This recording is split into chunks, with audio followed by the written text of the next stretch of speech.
কল্পনা করা যাক এমন একটা অদ্ভুত মুহূর্ত। মাঝরাতে হঠাৎ দমবন্ধ হয়ে ঘুম ভেঙে গেল, চোখ দিয়ে অবিরত জল গড়াচ্ছে। বাপরে, বেশ ভয়ের একটা ব্যাপার। হ্যাঁ, আর সবচেয়ে বিস্ময়কর ব্যাপার হল হাতের একটা অংশ শূন্যে ভাসানো, যেন কেউ জলের অতল থেকে বাঁচানোর জন্য অদৃশ্য কারো দিকে হাত বাড়িয়ে আর্তনাদ করছে। সে বলছে, প্লিজ আমাকে বাঁচিয়ে নাও। অথচ বাস্তবে সেখানে কিছুই নেই। একদম তাই। বাস্তবে সেখানে কোনো জল নেই, কোনো নদী নেই, এমনকি সেই হাত ধরার মতো মানুষটিও নেই। আছে শুধু একটা জমাট বাঁধা অন্ধকার শূন্যতা। আজকে আমাদের এই গভীর সাহিত্যিক ও মনস্তাত্ত্বিক আলোচনার কেন্দ্রবিন্দুতে ঠিক এমনই একটা দমবন্ধ করা অনুভূতির দলিল রয়েছে। হ্যাঁ, যেটার কথা আমরা আজ বলতে যাচ্ছি।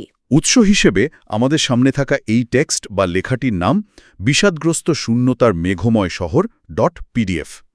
আচ্ছা, চলুন বিষয়টা একটু খুলে দেখা যাক। আমাদের আজকের মূল মিশন হল এই আপাত পরাবাস্তব বা সুরিয়াল আখ্যানের আড়ালে লুকিয়ে থাকা মনস্তত্ত্বকে ব্যবচ্ছেদ করা। ঠিক। আমরা খোঁজার চেষ্টা করব মানুষের অবচেতন মন, দীর্ঘদিনের জমানো অভিমান আর প্রত্যাখ্যানের স্মৃতিগুলো কিভাবে ভেতরে ভেতরে এমন একটা সুন্দর অথচ ভয়ঙ্কর দুঃস্বপ্নের জন্ম দেয়। এবং এই আলোচনার শুরুতেই এটা মনে রাখা খুব জরুরি যে আমরা এখানে নিছক কোনো গল্পের প্লট বা ঘটনার সারসংক্ষেপ নিয়ে বসিনি।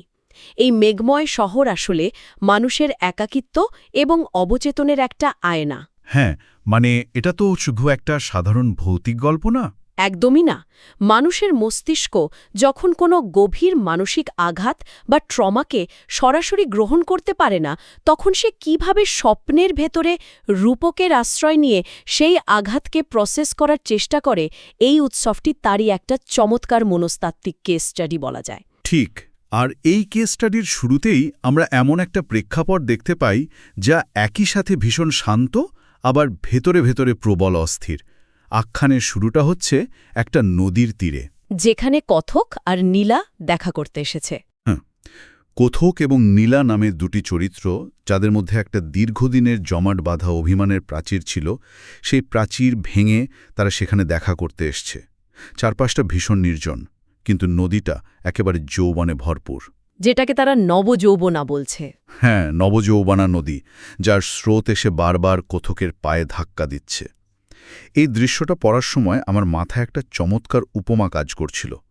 ধরুন, পৃথিবীর সবকিছু একটা রঙিন এবং সচল চলচ্চিত্রে চলছে। মানে সবকিছু নদীর স্রোতের মতো এগিয়ে যাচ্ছে। ঠিক তাই। নদী তার নিজস্ব শক্তিতে সবকিছু ভাসিয়ে নিয়ে যাচ্ছে, কিন্তু কথক যেন একা একটা সাদা-কালো ফ্রেমে আটকে আছেন। নদীর ওই প্রবল স্রোত সবকিছু ভাসিয়ে নিতে পারলেও কথকের ভেতরের বিষাদ বা অভিমানকে এক চুলও নড়াতে পারছে না। খুব সুন্দর একটা উপমা দিয়েছেন, তাই না?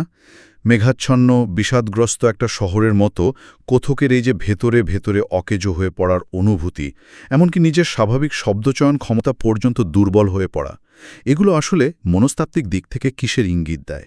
এখানকার সবচেয়ে চমকপ্রদ দিকটি হল এই প্রবাহমান নদী আর কথকের স্থবির মানসিক অবস্থার চরম বৈপরীত্য। নদী এখানে কোনো সাধারণ জলাশয় নয়। তাহলে এটা কিসের প্রতীক? এটি বহমান সময় এবং প্রকৃতির স্বাভাবিক ছন্দের একটা রূপক। সময় তো আর কারো জন্য থেমে থাকে না, কিন্তু মানুষের ভেতরের ট্রমা বা বিষাদের নিজস্ব একটা মাধ্যাকর্ষণ শক্তি আছে। ও আচ্ছা, মানে ট্রমা মানুষকে আটকে রাখে। ঠিক তাই। ট্রমা বা দীর্ঘস্থায়ী শোক মানুষকে একটা নির্দিষ্ট সময়ের বিন্দুতে আক্ষরিক অর্থেই আটকে ফেলে। কথক যে বলছেন তার শব্দচয়ন ক্ষমতা দুর্বল হয়ে পড়ছে, এটা আসলে দীর্ঘদিনের মানসিক ক্লান্তির একটা ক্লিনিক্যাল লক্ষণ, যেটাকে আমরা ব্রেন ফগ বা এরকম কিছু বলি। হ্যাঁ, যাকে আমরা মনোবিজ্ঞানের ভাষায় বলতে পারি কগনিটিভ ওভারলোড বা মানসিক ভার। যখন একজন মানুষ দীর্ঘদিন ধরে একটা অমীমাংসিত আবেগের বোঝা বহন করে, তখন তার মস্তিষ্ক এত বেশি শক্তি সেই শোক পালনে ব্যয় করে যে নিজেকে প্রকাশ করার সাধারণ ভাষাও যেন ফুরিয়ে আসে। মানে তার কাছে আর নতুন কিছু বলার শক্তি থাকে না। একদম। চারপাশের প্রবাহমান জীবনের সাথে সে আর তাল মেলাতে পারে না। কিন্তু এখানে আমি একটু ভিন্ন দৃষ্টিকোণ থেকে ভাবতে চাইছি। এই যে সাদা-কালো ফ্রেমে আটকে থাকা বা স্থবির হয়ে যাওয়া, এটা কি পুরোটাই পরিস্থিতির শিকার হওয়া, নাকি মানুষ অবচেতনভাবেই নিজের এই ট্রমাকে আঁকড়ে ধরে রাখতে চায়? এটা খুব ভালো একটা পয়েন্ট। কারণ ট্রমা বা অভিমানকে ছেড়ে দেওয়া মানে তো একটা সম্পূর্ণ নতুন শূন্যতার মুখোমুখি হওয়া। কথক হয়তো নদীকে তার দুঃখ ভাসিয়ে নিতে দিচ্ছেন না, কারণ এই দুঃখটাই এখন তার অস্তিত্বের একমাত্র সম্বল। এটা অত্যন্ত প্রাসঙ্গিক একটা প্রশ্ন। মনোবিজ্ঞানে এটাকে অনেক সময় আইডেন্টিটি এন্ট্যাঙ্গলমেন্ট বা পরিচয়ের সাথে জড়িয়ে যাওয়া বলা হয়। দীর্ঘদিনের শোক এক পর্যায়ে মানুষের পরিচয়ের অংশ হয়ে দাঁড়ায়। মানে সে শোক ছাড়া নিজেকে আর কল্পনা করতে পারে না। হ্যাঁ, কথক তার এই বিষাদকে ছাড়তে ভয় পান, কারণ এই বিষাদটুকুই নীলার সাথে তার একমাত্র অবশিষ্ট সংযোগ। এই স্থবিরতার মাঝেই কিন্তু আমরা নীলার চরিত্রের একেবারে ভিন্ন একটা মাত্রা দেখতে পাই। হ্যাঁ, নীলা তো একদমই অন্য মেজাজে আছে। ঠিক, কথক যখন আটকে আছে, নীলা তখন নদীর জলের সাথে খেলছে, আর তার পুরো মনোযোগ অন্য জায়গায়। নদীর গভীরতা কত, নদীর বুকে জেগে ওঠা চরে কে থাকে, কি গাছ আছে, এই অজানা বিষয়গুলোর প্রতি তার প্রবল আকর্ষণ। আর ঠিক এই জায়গাটাতেই গল্পে একটা অদ্ভুত মোড় আসে। নীলার এই অজানা, অচেনা, শূন্যতা আর অলৌকিকের প্রতি টানের চূড়ান্ত বহিঃপ্রকাশ ঘটে অদ্ভুত এক প্রজাপতির আগমনের মধ্য দিয়ে। প্রজাপতির দৃশ্যটা সত্যি গা ছমছমে। দৃশ্যপটের এই বর্ণনাটা যে কোনো থ্রিলার বা পরাবাস্তব সিনেমাকেও হার মানাবে। প্রজাপতিটা আকারে বেশ বড়, এর ডানাগুলো গাঢ় নীল রঙের, কিন্তু আশ্চর্যের বিষয় হল সেই নীল ডানার মাঝে মাঝে লাল টুকটুকে রক্তের ছিটা। হ্যাঁ, রক্তের ছিটা। যেন কেউ একটা নীল রঙের মখমলের চাদরের ওপর তাজা রক্ত ছড়িয়ে দিয়েছে। আর ঠিক এখানেই বিষয়টা সবচেয়ে কৌতূহলোদ্দীপক হয়ে ওঠে। সাধারণত মানব সভ্যতায় প্রজাপতিকে আনন্দ, রূপান্তর বা সৌন্দর্যের প্রতীক হিসেবে ধরা হয়, কিন্তু এখানে এই সুন্দর পতঙ্গটির সাথে রক্তের মতো একটা বীভৎস জিনিসকে কেন মিলিয়ে দেওয়া হলো? একটা সাংঘর্ষিক ব্যাপার তৈরি করা হয়েছে। একদম। আর কথক যখন সেটাকে ওড়ানোর চেষ্টা করছেন, তখন প্রজাপতিটা কেন তার দিকে একেবারে শত্রুর মতো তীক্ষ্ণ মায়াবী দৃষ্টিতে তাকিয়ে থাকছে? যদি আমরা বিষয়টিকে অবচেতন মনের মেকানিজম বা বৃহত্তর প্রেক্ষাপটে দেখি, তাহলে বুঝতে পারব যে মানুষের মস্তিষ্ক স্বপ্নের ভেতরে এভাবেই কগনিটিভ ডিসোনেন্স বা সাংঘর্ষিক ধারণার জন্ম দেয়। মানে মস্তিষ্ক জিনে শুনেই এই কনফিউশন তৈরি করে? হ্যাঁ, মস্তিষ্ক খুব ভালো করেই জানে যে নীলার প্রতি কথকের যে আকর্ষণ বা নীলার নিজের যে অজানা জগতের প্রতি আকর্ষণ, তা একই সাথে সুন্দর এবং ধ্বংসাত্মক। গাঢ় নীল রঙের ওপর রক্তের ছিটা, এটি সেই সাংঘর্ষিক সত্যেরই মূর্ত প্রতীক। আচ্ছা, এবার বুঝতে পারছি। এটি নীলার সেই অচেনার প্রতি টান। নীলা স্বাভাবিক জীবনের চেয়ে এমন কিছুর প্রতি বেশি আকৃষ্ট যা তাকে ধ্বংস করে দিতে পারে। আর কথক তাকে বাঁচানোর চেষ্টা করছেন। ঠিক, কথক যখন প্রজাপতিটিকে উড়ানোর চেষ্টা করছেন, তখন মূলত তিনি নীলাকে এই বিপজ্জনক শূন্যতার ঘোর থেকে বাস্তবে ফিরিয়ে আনার আপ্রাণ চেষ্টা করছেন, আর এ কারণেই প্রজাপতিটি তাকে শত্রুর চোখে দেখছে। কিন্তু নীলার প্রতিক্রিয়া একটা খেয়াল করার মতো। নীলা তো এই রক্তমাখা ডানা দেখে ভয় পেল না, বরং সে সেটাকে নিজের নাকের কাছে নিয়ে এসে চোখ বন্ধ করে গভীর ঘ্রাণ নিল। হ্যাঁ, এটা একটা অদ্ভুত দৃশ্য। তার ঠোঁটে একটা অদ্ভুত মুচকি হাসি লেগে থাকল। এটা তো নিছক কোনো অজানা বিষয়ের প্রতি কৌতূহল বলে মনে হচ্ছে না। এটা একটা ঘোর, অনেকটা আগুনের শিখার সৌন্দর্যে মুগ্ধ হয়ে কোনো মানুষের জ্বলন্ত বাড়ির ভেতর হেঁটে যাওয়ার মতো ব্যাপার। অবিকল তাই। এটি হল ধ্বংসের প্রতি এক ধরনের আসক্তি। শূন্যতা বা অবাস্তব মোহ অনেক সময় মানুষকে এভাবেই গ্রাস করে ফেলে, যেখানে বিপদকে সবচেয়ে বেশি আকর্ষণীয় মনে হয়। মানুষ জেনে শুনেই বিপদের দিকে পা বাড়ায়। হ্যাঁ, নীলার এই চোখ বন্ধ করে ঘ্রাণ নেওয়ার দৃশ্যটা প্রমাণ করে যে সে ওই ভয়ঙ্কর অলৌকিকত্বের কাছে নিজেকে পুরোপুরি সমর্পণ করেছে। কথক, যিনি তাকে বাস্তবে ধরে রাখতে চাইছেন, তার অস্তিত্ব নীলার কাছে সম্পূর্ণ গৌণ এবং অপ্রয়োজনীয় হয়ে গেছে। আর সেই সমর্পণের পরিণতি হিসেবেই আসে গল্পের সবচেয়ে রুদ্ধশ্বাস এবং মর্মান্তিক মুহূর্তটি। নীলা যখন সেই রক্তমাখা ডানার প্রজাপতির পিছু পিছু ছুটতে শুরু করে, নদী ছেড়ে সে মাঠের দিকে এগোতে থাকে। আর কথক তখন বুঝতে পারেন যে একটা বড় বিপদ হতে যাচ্ছে। হ্যাঁ, কথক চরম বিপদের আঁচ পান। তিনি বুঝতে পারেন এটা কোনো সাধারণ ঘটনা নয়। নীলাকে এই নিশ্চিত ধ্বংস থেকে আটকানোর জন্য তিনি পেছন থেকে তার হাত চেপে ধরেন। কিন্তু এরপরই ঘটে সেই চূড়ান্ত বিশ্বাসঘাতকতা বা প্রত্যাখ্যান। হ্যাঁ, ধাক্কা দেওয়ার অংশটা। নীলা কোনো ভ্রুক্ষেপ না করে নিজের বাম হাত দিয়ে সজোরে কথককে ধাক্কা দিয়ে ফেলে দেয়। কথক সোজা গিয়ে পড়েন সেই প্রবাহমান নদীর জলে।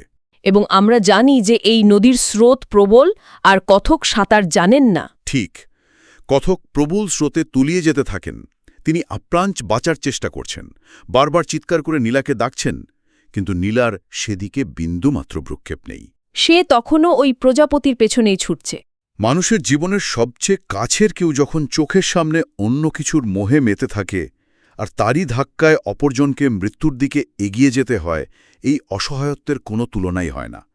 আমার তো মনে হচ্ছিল প্রজাপতিটা এখানে রীতিমতো একটা চক্রান্তকারীর ভূমিকা পালন করছে। চক্রান্তকারী? হ্যাঁ, সে যেন ইচ্ছে করে নীলাকে মাঠের দিকে নিয়ে যাচ্ছে, যাতে কথক একা হয়ে পড়েন এবং জলে তলিয়ে যান। এই রূপকটা যদি আমরা মনস্তাত্ত্বিক দিক থেকে ডিকোড করি, তাহলে দেখব এখানে আসলে প্রজাপতির কোনো আলাদা অস্তিত্ব বা চক্রান্ত নেই। মানে এটা বাস্তবের কিছু না। না, এই পুরো দৃশ্যটা কথকের নিজেরই অবচেতন মনের একটা প্রজেকশন বা প্রতিচ্ছবি। মানুষের অবচেতন মন স্বপ্নের ভেতরে তার সবচেয়ে গভীর নিরাপত্তাহীনতা বা ভয়গুলোকে দৃশ্যায়ন করে। আচ্ছা, এই ধাক্কা দেওয়াটা শুধু শারীরিক কোনো বিষয় নয়, এটি একটি চরম মানসিক প্রত্যাখ্যান। কথকের অবচেতন মন সবসময় এই ভীতিতে ভুগত যে নীলা হয়তো তাকে একদিন একা ফেলে নিজের ওই শূন্যতার জগতেই হারিয়ে যাবে। তার মানে আপনি বলতে চাইছেন এই পুরো ধ্বংসযজ্ঞটা কথকের নিজেরই সাজানো, মানে মস্তিষ্ক নিজেকে কষ্ট দেওয়ার জন্য এই প্লট তৈরি করেছে? মস্তিষ্ক নিজেকে কষ্ট দেওয়ার জন্য এটা করেনি, মস্তিষ্ক নিজেকে বাস্তবতার জন্য প্রস্তুত করার জন্য এটা করেছে। বাস্তবে হয়তো নীলা এভাবেই কথককে প্রত্যাখ্যান করে চলে গিয়েছিল। ও, বুঝতে পেরেছি, একটা রিহার্সেলের মতো। ঠিক, সেই চরম মানসিক আঘাতটাকে প্রসেস করার জন্য মস্তিষ্ক এই রূপকের আশ্রয় নিয়েছে। প্রজাপতিটা আসলে কথকের সেই ভয়েরই একটি ভিজুয়াল বা দৃশ্যমান রূপ, যা নীলাকে তার কাছ থেকে চিরতরে ছিনিয়ে নিয়ে যাচ্ছে আর তাকে ঠেলে দিচ্ছে এক অন্তহীন ডুবে যাওয়ার অনুভূতিতে। আর এই ডুবে যাওয়ার অনুভূতির চূড়ান্ত রূপটাই আমরা দেখতে পাই যখন হঠাৎ করে দৃশ্যপট পাল্টে যায়, স্বপ্ন ভেঙে যায়। হ্যাঁ, ওই যে ঘুম ভেঙে যাওয়ার দৃশ্যটা। কথক আবিষ্কার করেন যে তিনি বাস্তবে তার নিজের বিছানায় উপুর হয়ে শুয়ে আছেন। তার দুচোখ বেয়ে অবিরত অশ্রুধারা গড়িয়ে পড়ছে। আর সবচেয়ে ভয়াবহ ব্যাপার হল, যেটি দিয়ে আমরা আজ আলোচনা শুরু করেছিলাম, বাস্তবেও তার একটা হাত উপরের দিকে শূন্যে ওঠানো। কারণ তার শরীর তখনও ভাবছে সে ডুবছে। হ্যাঁ, ঘুম ভাঙার পরও তিনি অবচেতনভাবে কেঁদে কেঁদে বলে চলেছেন, প্লিজ আমাকে বাঁচিয়ে নাও, আমি তলিয়ে যাচ্ছি, হারিয়ে যাচ্ছি শূন্যতায়। তাহলে এই সবকিছুর আসল অর্থ কি দাঁড়ায়? এই জেগে ওঠার মুহূর্তটা আমাদের স্বপ্নের মনস্তাত্ত্বিক জগৎ থেকে একদম রূঢ় বাস্তবতায় আছড়ে ফেলে। বাস্তবে ফিরে আসার পর আসল সত্যটা উন্মোচিত হয় যে নদী বলে কিছু নেই। একদম, বাস্তবে নদীর তীরে তাদের কোনো দেখাই হয়নি। বহুদিন আগেই নীলা অভিমান করে তাকে ছেড়ে চলে গেছে। তাদের মধ্যে দীর্ঘকাল কোনো যোগাযোগ নেই। তাহলে ওই হাত তুলে বোঁচার আকুতিটা কিসের? এই যে শূন্যে হাত তুলে বাঁচার আকুতি, এটা নদীর জল থেকে বাঁচার আকুতি নয়। এটি আসলে সেই একাকিত্ব এবং প্রত্যাখ্যানের সমুদ্র থেকে বাঁচার আকুতি, যেখানে নীলা তাকে ডুবিয়ে দিয়ে গেছে। এটি প্রমাণ করে যে ট্রমা শুধু মনের ভেতরেই থাকে না, তা মানুষের শরীরকেও নিয়ন্ত্রণ করে। আর এরপরই কথক একটা অদ্ভুত, প্রায় গাণিতিক সমীকরণের কথা বলেন। তিনি উপলব্ধি করেন যে বহু বছর ধরে তিনি শূন্যতার প্রদীপ হাতে করে শূন্যতাকেই খুঁজে চলেছেন। হ্যাঁ, শূন্যতার সমীকরণ। তার মতে তুমি, অর্থাৎ নীলা, মানে বাস্তবে আসলে শূন্যতা ছড়া আর কিছুই না। এই যে একজন জলজন্ত মানুষকে একটা শূন্যতা বা কনসেপ্টে পরিণত করা, এটা কিভাবে ঘটে? এটা মানুষের শোকের বা গ্রিফের একটা অত্যন্ত জটিল পর্যায়। মানুষ যখন দীর্ঘকাল ধরে এমন কারোর জন্য অপেক্ষা করে যে কখনো ফিরবে না, তখন একটা সময় পর সেই মানুষটির কোনো বাস্তব অস্তিত্ব আর মস্তিষ্কে অবশিষ্ট থাকে না। মানে স্মৃতিগুলো আবছা হয়ে আসে। হ্যাঁ, ক্রমাগত অপেক্ষার কারণে সেই মানুষটি একটা আইডিয়া বা নিছক একটা শূন্যতায় পরিণত হয়। কথক নিজের হৃদয়ে নীলার জন্য এত বিশাল একটা জায়গা ফাঁকা রেখেছেন যে সেই ফাঁকা জায়গাটাই এখন তার অস্তিত্বের মূল কেন্দ্রে পরিণত হয়েছে। ওহ বাপরে, এটা তো ভীষণ কষ্টের। শূন্যতার প্রদীপ দিয়ে শূন্যতা খোঁজার মানে হল তার এই অপেক্ষার কোনো যৌক্তিক গন্তব্য নেই। এটি একটি অন্তহীন চক্র, যেখানে কথক নিজেই নিজেকে বন্দী করে ফেলেছেন। এই অন্তহীন চক্রের বিষয়টা গল্পের একেবারে শেষের অংশে এসে একটা মেটা লেয়ার বা নতুন মাত্রা যোগ করে। আজ নাকি চিঠি লেখার দিন, আর তাই কথক সিদ্ধান্ত নিচ্ছেন যে এই ভয়াবহ দুঃস্বপ্নটাই তিনি লিখে নীলাকে পাঠাবেন। হ্যাঁ, স্বপ্নের কথাগুলোই চিঠিতে লিখবেন। কিন্তু এই চিঠি পাঠানোর প্রসঙ্গে ঠিক আগেই কথক একটা ভীষণ কাব্যিক অথচ বেদনাবিধুর স্মৃতির কথা উল্লেখ করেছেন। তিনি বলছেন তাকে কেউ কখনো চিঠি লেখে না, শুধু জীবনে একবারই একজন তাকে চিঠি লিখেছিল, আর সেই চিঠিটা পাঠিয়েছিল খোদ দুঃখ। একটা ধূসর খামে, তাই তো? হ্যাঁ, একটা অদ্ভুত সুন্দর ধূসর খামে। আর সেই খামের ভেতরে কোনো সাধারণ কাগজের চিঠি ছিল না। খামটা খুলতেই কথক দেখেছিলেন যে সেখানে আস্ত একটা শহর পাঠানো হয়েছে। বিষাদগ্রস্ত শূন্যতার মেঘময় শহর। একদম। এই অংশটা পড়ার পর আমার মনে হলো, কেউ যখন কাউকে তীব্রভাবে প্রত্যাখ্যান করে, তখন সে হয়তো শুধু দূরেই চলে যায় না, সে যাওয়ার সময় অপরজনের মনের ভেতরে একটা আস্ত বিষাদের শহর নির্মাণ করে দিয়ে যায়, যেখানে প্রত্যাখ্যাত মানুষটিকে আজীবন একাকী বাস করতে হয়। অত্যন্ত চমৎকার একটা বিশ্লেষণ। আর এই শহর কিন্তু বাইরের কোনো ভৌগোলিক শহর নয়। না, এটা তো মনের ভেতরের রূপক। ঠিক, এটি কথকের নিজেরই মনের ভেতরের একটা চরম বিচ্ছিন্ন বা আইসোলেটেড জায়গা, যেখানে প্রত্যাখ্যানের পর থেকে তিনি নিজেকে নির্বাসিত করে রেখেছেন। কিন্তু এরপরে কথকের যে আচরণ বা অনুভূতিটা প্রকাশ পায়, সেটা মনস্তত্ত্ব দিক থেকে আরও বেশি আলোড়ন তোলে। এত কিছু লেখার পর কথকের হঠাৎ করেই নিজেকে গাধা মনে হচ্ছে। হ্যাঁ, সে নিজেই নিজের বোকামিটা বুঝতে পারছে। তিনি খুব ভালো করেই জানেন যে নীলা তার জন্য কোনো অপেক্ষাতেই নেই। তিনি এটাও খুব স্পষ্টভাবে জানেন যে এই দীর্ঘ এবং পরাবাস্তব চিঠিটা পাওয়ার পর নীলা খুশি তো হবেই না, বরং চরম বিরক্তি প্রকাশ করবে। কারণ আজে কখনোই ভালো রেসপন্স আসেনি। হ্যাঁ, জীবনে যতবার তিনি আশা নিয়ে কারো জন্য কিছু করেছেন, ততবারই তিনি নিরাশ হয়েছেন। অপর প্রান্তের মানুষটি আনন্দের বদলে কেবল বিরক্তি আর অবহেলায় ফিরিয়ে দিয়েছে। সবকিছু জেনে শুনেও তিনি শেষ পর্যন্ত এই অনাকাঙ্ক্ষিত চিঠিটা পাঠাচ্ছেন। এটাই মানুষের স্বভাব। অর্থনীতিতে একটা কথা আছে, সাঙ্ক কস্ট ফ্যালাসি, মানে কোনো লোকসানের প্রকল্পে মানুষ যখন অনেক বেশি বিনিয়োগ করে ফেলে, তখন সে শুধু সেই বিনিয়োগটুকু বাঁচানোর ভ্রান্ত আশায় আরও বেশি লোকসান করতে থাকে। এখানে কি আবেগের ক্ষেত্রেও কথক ঠিক একই কাজ করছেন না? তিনি জানেন উত্তর আসবে না, তবু তিনি কেন চিঠি পাঠাচ্ছেন? আপনি আবেগের ভ্রান্ত বিনিয়োগের যে তুলনাটা টানলেন, সেটা এখানকার পরিস্থিতির সাথে একেবারে নিখুঁতভাবে মিলে যায়। যৌক্তিকভাবে কথক জানেন যে এই চিঠির কোনো উত্তর আসবে না, বা এলেও সেটা হবে নেতিবাচক ও অবজ্ঞাপূর্ণ। তাহলে লাভ কি? আবেগের জায়গা থেকে তিনি সেই শূন্যতার সাথে একটা যোগাযোগ স্থাপন করতে মরিয়া হয়ে আছেন। দীর্ঘদিনের জমানো এই যে কষ্ট, এই যে তার ভেতরের বিষাদের শহর, সেটার অস্তিত্ব প্রমাণের জন্য হলেও তার বাইরের একটা রিয়াকশন বা প্রতিক্রিয়া প্রয়োজন। মানে কেউ অন্তত দেখুক তার কষ্টটা। হ্যাঁ, এমনকি সেই প্রতিক্রিয়া যদি বিরক্তিরও হয়, তবু সেটা তাকে সাময়িক সময়ের জন্য এটা বিশ্বাস করাবে যে তার এই দীর্ঘ অপেক্ষার অন্তত কোনো একজন শ্রোতা আছে। চিঠিটির প্রেরক নিজের হৃদয়ে নীলার জন্য কেবল শূন্যতারই সৃষ্টি করেছেন, আর এই চিঠি পাঠানোটা হল সেই শূন্যতার কাছেই তার চূড়ান্ত আত্মসমর্পণ। এই গভীর আলোচনা সত্যি আমাদের মানব মনের এক অচেনা গলিতে নিয়ে যায়।